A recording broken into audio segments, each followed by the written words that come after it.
सतरे कण बाबा खाउछंती भोग चलंतु आज भिडियो रे आमे जानिबा सत्य घटना उपरे आधारित आमर एही भिडियो।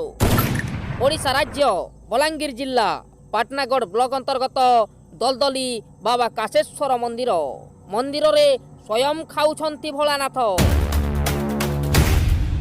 रहस्य घेर रे मंदिर आमको चकित करुची। आपण माने जदि भोलानाथ को विश्वास करती तो भिडियोटी को लाइक करंतु। देखंतु गोटे नूतन पात्र रे भगवान बढ़ा होउथबा भोग किंतु किछि समय परे यह कुआडे शून्य हेई जिवो।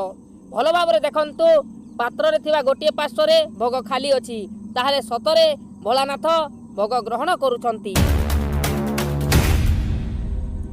एही मंदिर रे जाति धर्मर भेदभाव नाही। ए मंदिर को केही भी जणे आसी पारिबो, केही भी जणे पूजा करि पारिबो। एहा हेउची विचित्र ए मंदिर रो एठी निजे खाउछंती भोलानाथ। आपण को जदि विश्वास लागू नाही आपण निजे मध्य ए मंदिर को आसी निजर स्वचक्षुरे देखि पारिबे।